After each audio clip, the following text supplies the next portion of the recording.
بسم اللہ الرحمن الرحیم۔ گھر میں ہیں تو خاص کر کے تہجد کی نماز جو گھر میں ادا کرتا ہے تو بیوی ہے ساتھ میں، تو اس کو ساتھ میں لے کے پڑھ سکتے ہیں۔ پڑھنے کیا طریقہ ہے اگر اور بچیاں ساتھ میں ہیں، بچے بھی ہیں؟ اگر بیوی کو ساتھ لے کے قیام اللیل کرنا ہے تو خوش نصیب جوڑی ہے یہ، نہیں تو عموماً ایسا ہوتا ہے کہ بیوی قیام اللیل میں ہے اور شوہر سو رہے ہیں، اور کہیں شوہر قیام اللیل میں بیوی سو رہی ہے۔ اگر بیوی میاں دونوں قیام اللیل میں ہوں، خوش نصیب جوڑی ہے، سعادت مند جوڑی ہے، ان کو باجماعت نماز پڑھنی چاہیے۔ لیکن باجماعت کا معنی یہ نہیں کہ میاں بیوی ہیں ان میں اب کیا پردہ ہے، نہیں، نماز میں ایسے نہیں کھڑے ہو سکتے، نماز میں ان کو ایسے کھڑے ہونا ہوگا، آگے پیچھے۔ بیٹی ہے، ماں ہے، بہن ہے، بیوی ہے، خالہ ہے، پھوپھی ہے، محرم ہے تو غیر محرم تو ساتھ کھڑی نہیں ہو سکتی نا۔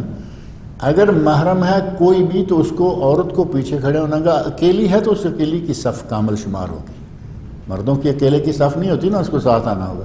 عورت کی اکیلے کی صف کامل ہے، اس کو پیچھے کھڑا کیا جائے۔ اور اگر قرآن مجید زیادہ یاد نہیں، میاں بیوی دونوں مل کے قرآن پڑھنا سننا چاہتے ہیں، تھوڑا لمبا قیام کرنا چاہتے ہیں تو قرآن کریم کھول کر بھی پڑھ سکتے ہیں، چونکہ یہ نفل نماز ہے۔ نفل میں بوقت ضرورت قرآن دیکھ کر پڑھنا جائز ہے، لیکن بلا وجہ بعض لوگوں نے دیکھا آپ نے، حرم میں تراویح ہو رہی ہوتی ہے، امام پڑھ رہے ہوتے ہیں، لوگ پیچھے کھول کے کھڑے ہیں۔ تمہیں یہاں کیا مجبوری بنی ہوئی ہے؟ امام پڑھ رہا ہے اور آرام سے سنو۔ اگر وہ آدمی کھولے جس نے پیچھے سے لقمہ دینا ہے، مثال کے طور تو معقول بات ہے کہ بھائی مجھے بھی آپ بھول سکتا ہے، میں فالو کرتا رہتا ہوں، جہاں امام بھولے گا میں لقمہ دوں گا، وہ تو کھول لے۔ پیچھے نوجوان کھول کے کھڑے ہوئے ہوتے ہیں، وہ صحیح نہیں ہے۔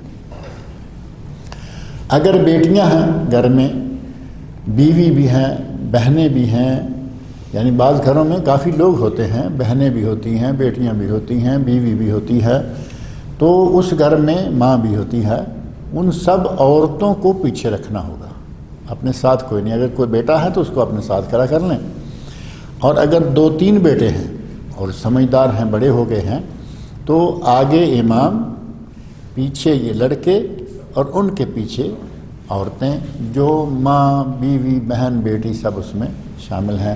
اس طریقہ سے نماز جو ہے وہ صفیں بنائی جائیں گی اور باجماعت نماز قیام اللیل پڑھی جائے گی۔